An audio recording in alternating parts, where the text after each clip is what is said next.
আজকে খেলা কেমন উপভোগ করলেন? আচ্ছা, খেলা হচ্ছে গিয়ে ঢাকার যেহেতু ছেলে, আমি ঢাকা সাপোর্ট করতে আসছিলাম। দুঃখজনক প্রথম কথা হচ্ছে গিয়ে ঢাকা আসলে বাজে খেলছে। আসলে ক্যাপ্টেন মানে সুবিধা না, আসলে ক্যাপ্টেন্সি আসলে ও আসলে বর্তমানে যেই প্রজন্মের খেলা, বর্তমানে যেই মানে এই 2026-এ এসে যে ওয়ার্ল্ড ওয়াইড যে ক্রিকেট খেলার যে অবস্থা, ওই অবস্থায় এইসব মিঠুন টিঠুন চলে না। সোজা সাপটা কথা, আসলে এরা চলে না। বাদ প্লেয়াররে আমাদের ঢাকার ক্যাপ্টেন হিসেবে দেওয়া হয়েছে, যেখানে হচ্ছে গিয়ে মানে আমি যদি মানে ম্যানেজমেন্ট বা কিছু থাকতাম, এরা আমি স্কোয়াডেও রাখতাম না। ইভেন আমার এলাকার খেলা তো আমি ওরা নিতাম না।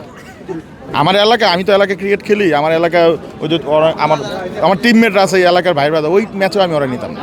বসুন্ধরা ট্যাবলেট এখন আরও উন্নত। এই হট এয়ার থ্রো টপশিট দ্রুত শোষণ করে সোনামণিকে দেয় কোমল অনুভূতি।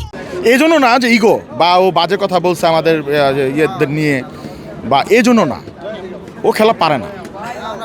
আচ্ছা, এই রাজধানী দল ঢাকা ক্যাপিটালস এমন বেহাল দশা কেন দলের?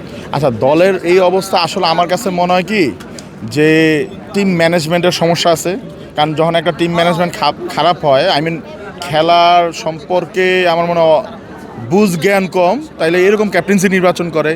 আবার আপনার যেমন দেখেন, নাসির ভালো খেলছে রিসেন্ট কিছু ম্যাচে, আজকে কিন্তু ও নামেই নাই, জানি না কোন রিজনে নামেই নাই।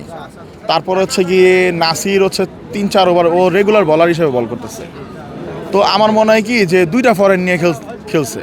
তো আপনি টিম বানাচ্ছেন এত টাকা দিয়ে, তারপর হচ্ছে খেলাচ্ছেন না, তো সব কিছু মিলে আমার মনে হয় জিতার ইচ্ছা আমার মনে হয় একটা, যদি আপনি ক্রিকেট দেখবেন, আপনি অন্যান্য লিগ বা বিভিন্ন বিগ ব্যাশ বলেন বা IPL বা অন্যান্য, যে ওরা কিন্তু জিতার জন্য চেষ্টা করে। আমার কাছে মনে হয় ঢাকার যে খেলা, আমার কাছে মনে হয় ওরা মনে জিততে চান। আমার তো মনে হয় প্লিজ ভাই আমাদের আমরা হারতে আসছি, আমাদের হারায় দাও, ব্যাপারটা এরকম। আর এইখানে আসলে আপনি প্রশ্ন না করলে আমি কিছু কথা বলতে চাই, এটা আমার নিজের থেকে।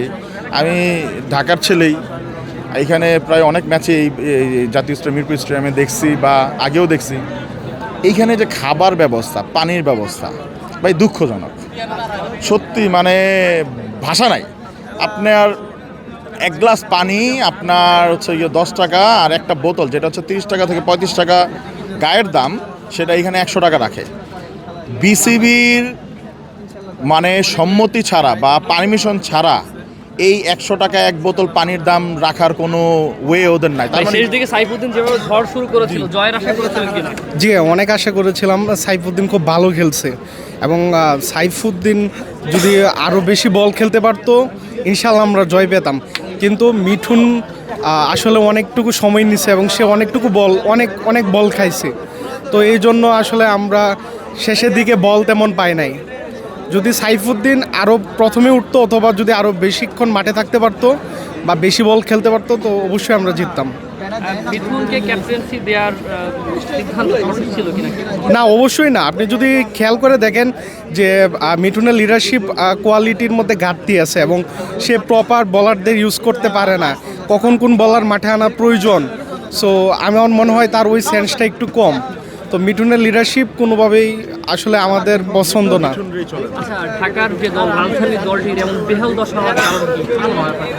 জি, আমি আসলে এটার সঠিক উত্তর দিতে পারবো না, বাট আমার মনে হয় যে আমাকে একটা শিক্ষিত মা দাও, আমি একটা শিক্ষিত, কিন্তু আমার মনে হয় যে এখানে এখানে একটা ক্যাপ্টেন্সির বড় ঘাটতি আছে। যদি মিঠুনের পরিবর্তে অন্য কাউকে ক্যাপ্টেন দেওয়া হয়, তো ঢাকা দল ভালো করতো। ভাই, আজকে রংপুর জিতে পেল, নিশ্চিত করলো, কেমন লাগছে আপনাদের? আলহামদুলিল্লাহ, আমাকে ভালো লাগতেছে। আমরা নেক্সট ম্যাচে আরও ভালো করতে চাই। দাউদ মালান এবং তাহিদুদের খেলা কেমন লেগেছে? আলহামদুলিল্লাহ ভালো লাগছে। আজকে ডেভিন মালান অনেক ভালো খেলছে, তাহিদ 50 করছে, অনেক ভালো খেলছে। নেক্সট ম্যাচে আমরা আশা করি আরও ভালো করবো। লিটনকে ক্যাপ্টেন্সি দিয়ে কি খেলার কোনো পরিবর্তন হচ্ছে? হ্যাঁ, আজকে পরিবর্তন হচ্ছে, যেহেতু আমরা টানা 3টে ম্যাচ হারছি, আজকে ম্যাচ জিতছি আমরা। আপনার কার খেলা ভালো লেগেছে সবথেকে বেশি?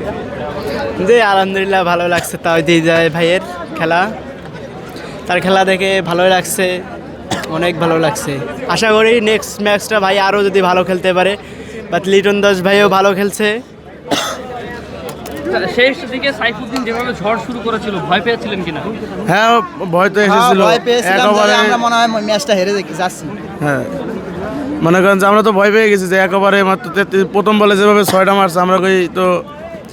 আর রাকিবুল ভাই বল করছিল, আমরা কই স্পিন বল লাস্ট ওভারে এখন তো মাইট দিতেও পারে, এখন এই কারণে হতাশ হয়েছিলাম। কিন্তু ইনশাল্লাহ আল্লাহ রংপুর দলে আপনার সবচেয়ে প্রিয় খেলোয়াড় কে? রংপুর দলে এখন তো ভাই প্রিয় খেলার আমার প্রিয় খেলোয়াড় হলো মোস্তাফিজুর রহমান। মুস্তাফিজের বোলিং কেমন দেখলেন? আলহামদুলিল্লাহ ভালো করছে, অনেক ভালো বল করছে। নেক্সট ম্যাচে ইনশাল্লাহ আরও অনেক ভালো বল করবো।